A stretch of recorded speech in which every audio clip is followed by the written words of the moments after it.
qui va impacter sur l'intégration sous-régionale et nous avons besoin.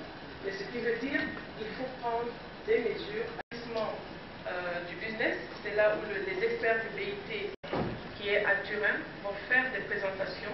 Ils présenteront de manière détaillée car ce pays, à l'instar de la plupart du milieu rural, peuvent difficilement prétendre à des emplois décents ou à des actes surtout contribuer à l'amélioration du bien-être humain. Et c'est ainsi que l'OIT soutient, à travers l'agenda des emplois verts, une transition socialement innovante pour le secteur formel et surtout informel, parce que nous avons vu que beaucoup de jeunes évoluent dans le secteur informel. Pour la question environnementale. Il s'agit d'inviter, mesdames et messieurs, pour un pays aussi grand que le nôtre, prendre une position forte sur la question climatique est une responsabilité globale. Son Excellence M. Joseph Kabila Kabange, président de la République, tient fermement à montrer l'exemple, en dotant notre pays d'une politique action Congo climat ambitieuse et innovante. Cette forte impulsion permettra à la République démocratique du Congo d'occuper une position de leader sur l'ensemble des grandes thématiques environnementales et socio-économiques qui, de près ou de loin, touchent aux perturbations climatiques. Notre grande forêt tropicale est universellement reconnue comme l'un des 3 poumons de la planète, aux côtés de l'Amazonie et de la péninsule Bornéo-Mekong. Bien gérer la forêt revient à bien gérer nos territoires, nos économies, notre avenir commun. À plusieurs reprises, son Excellence Monsieur le Président de la République, Joseph Kabila Kabange, a affirmé sa plus ferme volonté de concilier le potentiel de contribution de la forêt au développement économique et social de notre population, tout en assurant la bonne gouvernance forestière, la préservation de ce patrimoine inestimable et la réalisation de nos objectifs de développement durable. En terminant l'année 2017 avec le dépôt des instruments de ratification de l'accord de Paris aux Nations Unies, le président de la République a tenu à concrétiser un engagement pris de longue date qui vise à remettre la République démocratique du Congo en position de leader dans les grandes thématiques transversales du climat, de l'environnement, de leurs impacts socio-économiques. Le Forum de l'économie du climat, qui fera propos sur ce jour de la Journée mondiale de l'environnement, nous offre une belle opportunité de rappeler que pour s'engager avec détermination vers ces objectifs ambitieux, une politique nationale Congo climat est en cours de préparation. Articulée sur 5 grands mécanismes d'appropriation des principes de l'accord de Paris, cette politique novatrice nous amènera d'abord à renforcer notre dispositif juridique et à améliorer drastiquement la coordination de tous les programmes et initiatives publiques ou privées en faveur de la lutte contre les changements climatiques. En nous rapprochant des nations sœurs, détentrices des grands bassins forestiers tropicaux, comme le Brésil et l'Indonésie, nous serons mieux à même de défendre ensemble un plan d'action pour réduire les émissions de gaz à effet de serre liées à la destruction de nos forêts et de nos biodiversités. En effet, il est notoire que les 3 bassins forestiers assurent la survie de la planète entière. Cela confère aux pays qui les hébergent une responsabilité planétaire qu'ils s'engagent à assumer pleinement. Aussi, mesdames et messieurs, distingués invités, la question est clairement posée. Quelle compensation ces gardiens de la santé mondiale peuvent-ils attendre comme récompense équitable de leurs efforts de gestionnaires des poumons du monde? Dans une ultime étape de ce processus à grande échelle, nous présenterons bientôt la candidature de la République démocratique du Congo à la Convention cadre des Nations Unies pour les changements climatiques pour organiser la COP27 en 2021 à Kinshasa. Nous donnerons ainsi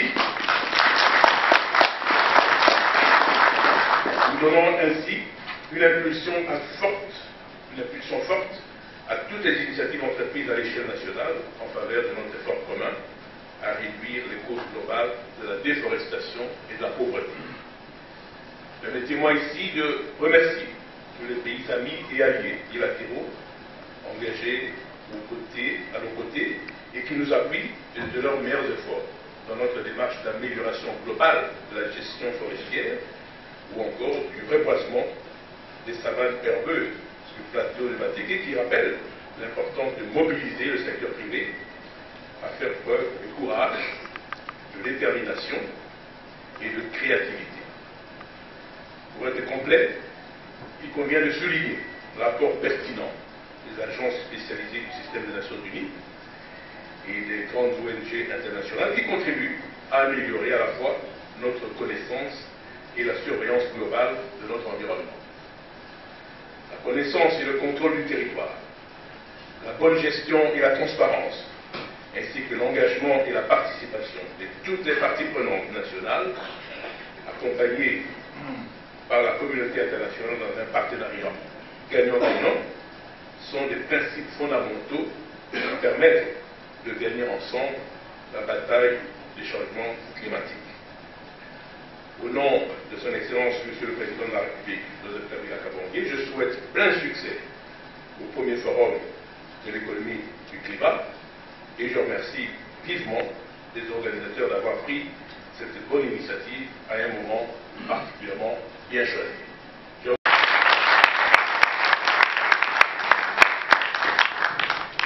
Comme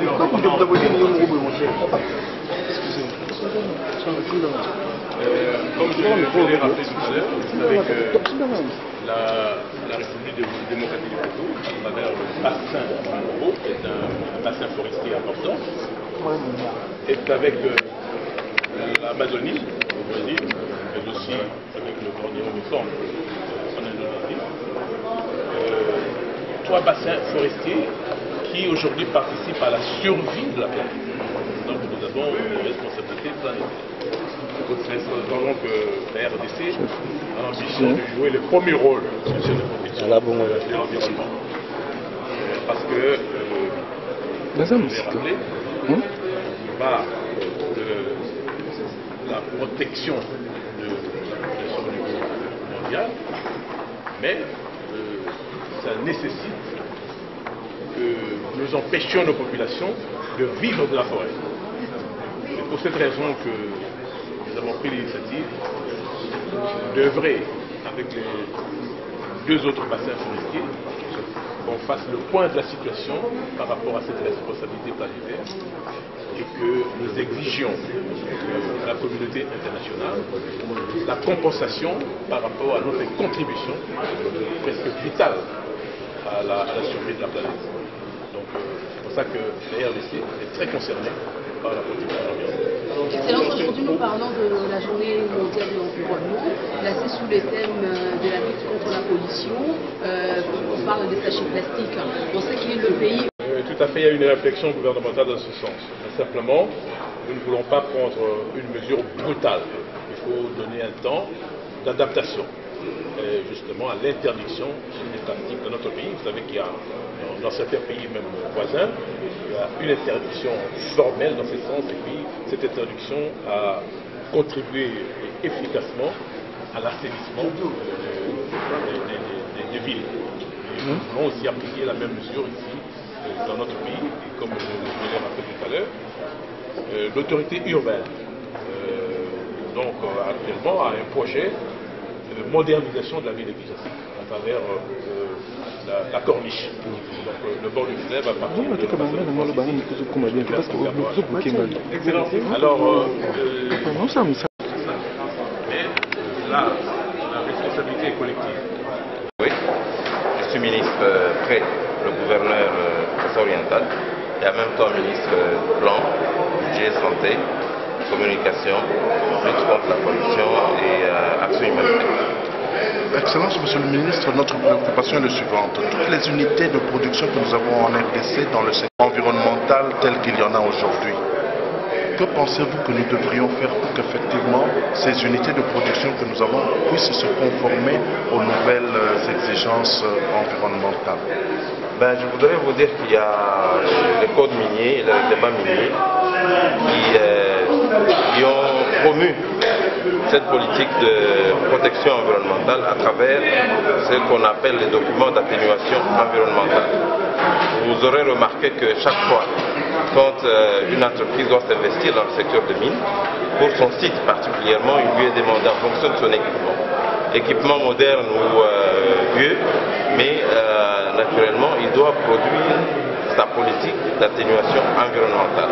Ce que nous devons aujourd'hui, c'est d'encourager cette politique qui existe déjà dans notre loi nationale, dans notre code minier et règlement minier, que ce soit les anciens ou les nouveaux, et nous devons promouvoir la mise en œuvre de ces dispositions en pratique.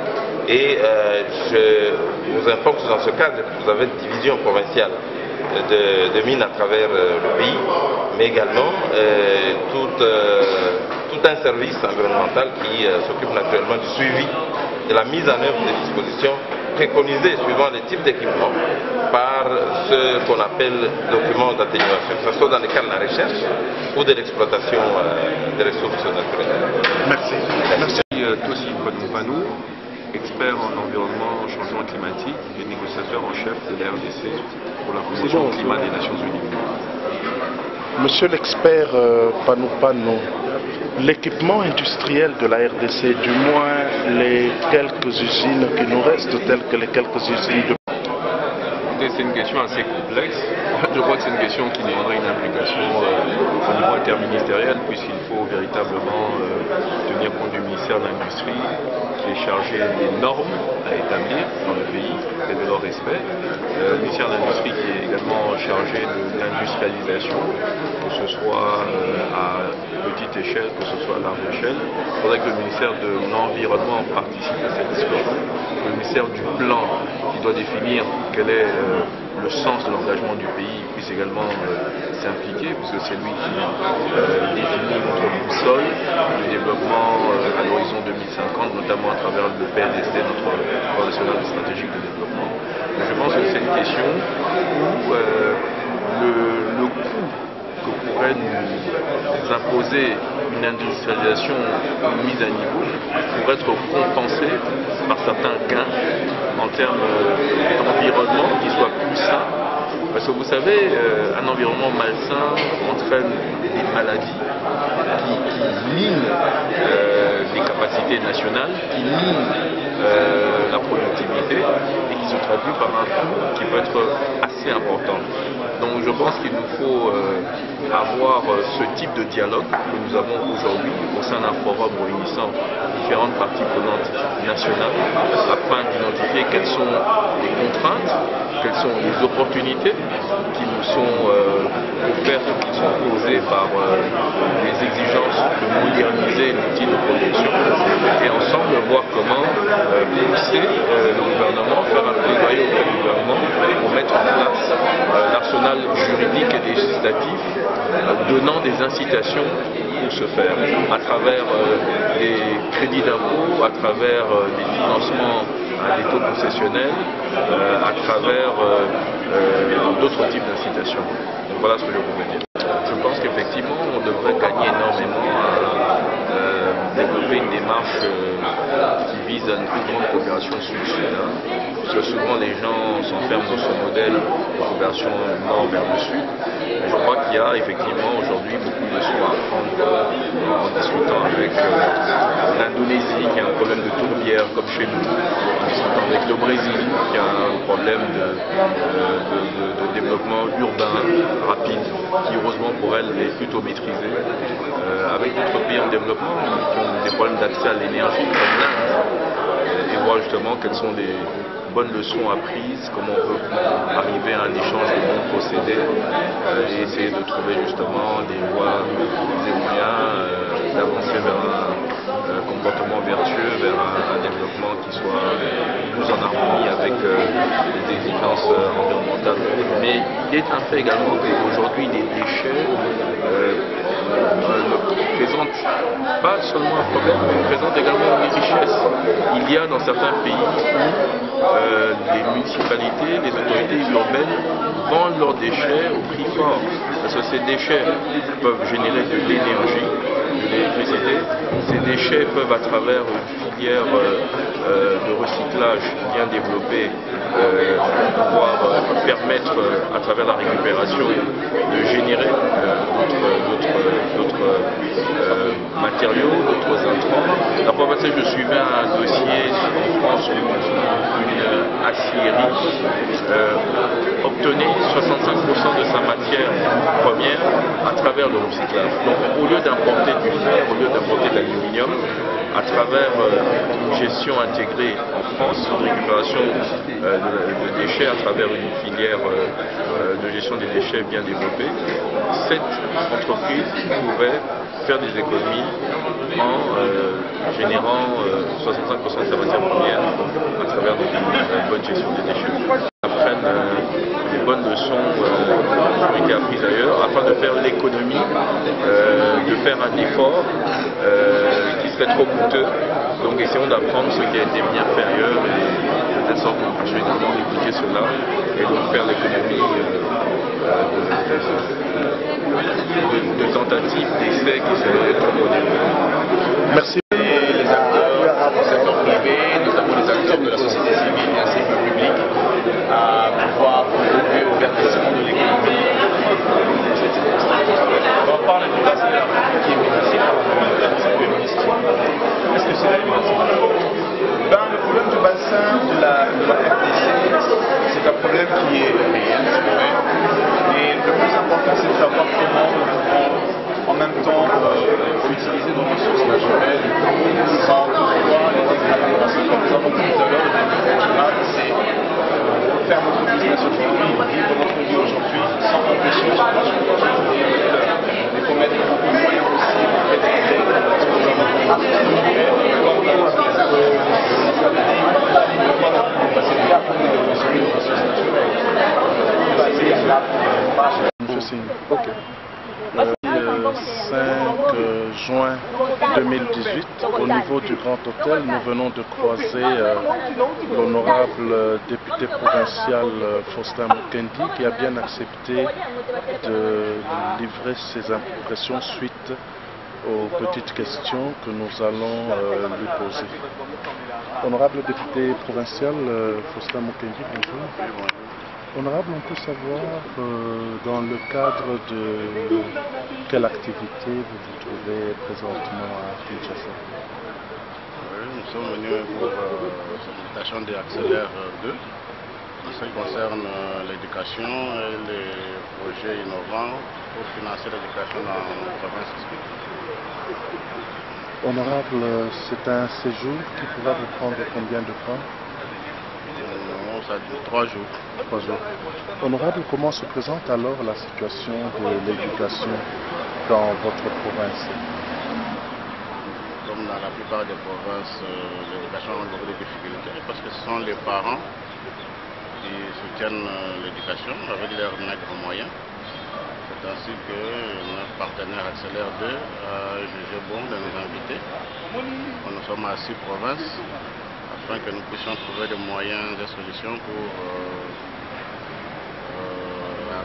alléger un peu cette tâche-là aux parents qui supportent l'éducation dans notre pays malgré leurs difficultés financières.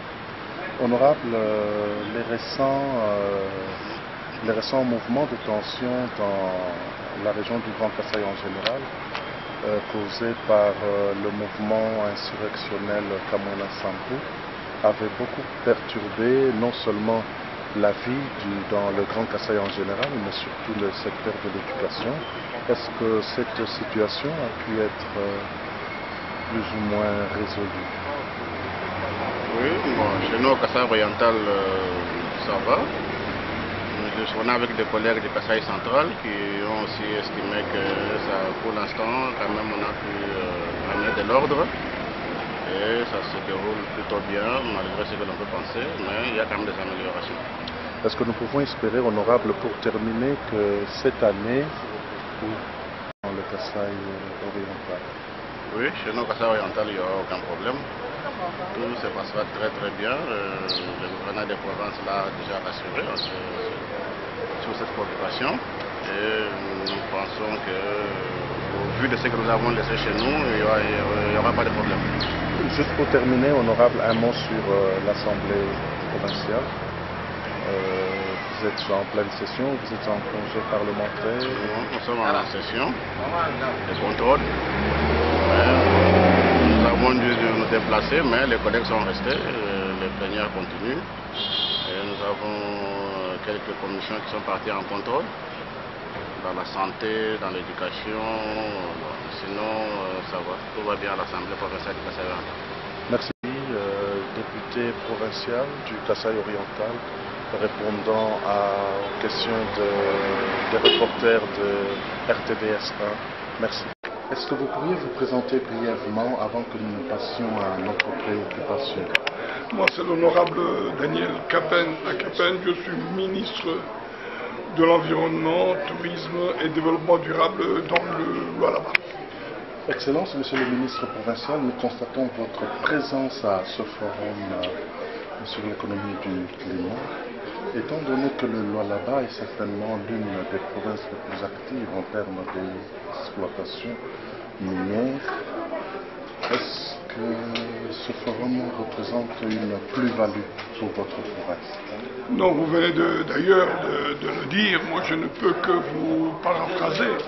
Effectivement, le Lualaba c'est une province à vocation minière. Et c'est ce qui fait que nous devrions être présents dans tous les forums qui parlent autour du réchauffement climatique, autour de la déforestation et autour de tout ce qui est destruction de l'écosystème. C'est ce qui fait que mon gouverneur a voulu absolument que je sois présent à ces assises qui sont un plus-value pour nous, absolument. Excellence, Monsieur le ministre provincial, nous créons souvent une amalgame entre ces deux termes qui sont exploitation et exploration. Est-ce que dans le contexte minier, y a-t-il une différence nette entre ces deux termes, oui, exploitation et exploration? Oui, moi je suis le ministre de l'Environnement, je sais qu'une exploration c'est d'abord une étude de l'espace qu'on veut, sur lequel on veut s'installer pour faire une exploitation. Il faut d'abord faire une exploration pour savoir que le carré minier qu'on vous a octroyé, qu'est-ce qu'il contient? Est-ce que le carré minier contient ce que vous cherchez? Et voir si la possibilité d'exploitation elle est à quel niveau? Elle est industrielle ou artisanale? Ça, c'est une exploration qui se fait, connaître les réserves qu'il y a dans cet espace qu'on vous a octroyé. Ça sera un travail de combien d'années? Et ensuite, faire une exploitation lorsque vous confirmez tout ce qu'il y a comme réserve, lorsque vous confirmez tout ce qu'il y a comme potentialité par rapport à votre projet, par rapport à ce que vous voulez faire comme activité, parce que ça doit être bancable et producteur de revenus. Merci. Nous sommes donc à l'hôtel Kempinski Club Congo, où se tient en ce moment le forum sur l'économie, sur le climat. Et nous avons avec nous un jeune spécialiste de la province de la Lualaba, qui va se présenter brièvement avant que nous ne passions à la préoccupation qui nous a poussé à lui poser 2 ou 3 questions. En fait, je me nomme Donald Kambola. J'habite effectivement la ville de Colosie dans la province du Lualaba. Je travaille dans une organisation qui s'appelle Initiative Bonne Gouvernance et Droits Humains. En tant qu'acteur de la société civile, nous sommes engagés dans la gouvernance du secteur minier et dans l'accompagnement des communautés locales dans la province. Monsieur Donald, la province province de la Lualaba est certainement l'une des plus actives en termes d'activité minière. Quels sont en ce moment les grands problèmes auxquels cette province est confrontée?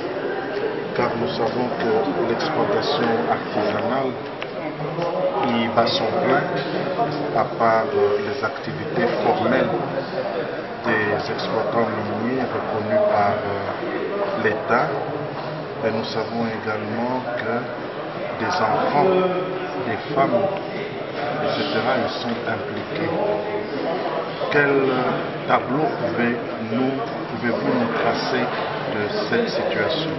Ça serait prétentieux pour moi de parler de la province en général, parce que la province du Lualaba est très vaste. Il faut reconnaître que l'exploitation artisanale se déploie précisément en deux territoires, dans les territoires de Djibouti et les territoires de Muchacha, avec une partie de la ville de Kolosi. Alors, quel est le tableau qu'on peut dresser par rapport à cette activité? Il faut aussi souligner d'avance que l'artisanat minier constitue une source de revenus pour bon nombre de familles. Et cette source de revenus attire aussi d'autres compatriotes qui viennent d'autres provinces voisines, ce qui fait que le Lualaba est en train de faire face à un exode de populations qui viennent à la recherche ou qui sont à la quête du pain quotidien, l'exploitation artisanale étant une source sûre. Mais l'exploitation artisanale va aussi avec beaucoup de problèmes, notamment les problèmes de gouvernance du secteur lui-même, quand bien même que le gouvernement provincial fait des efforts pour améliorer cet aspect, mais il y a encore beaucoup de choses à faire et ça implique qu'au niveau national, il y a des décisions qui doivent être prises parce que c'est le niveau national qui gère le secteur minier.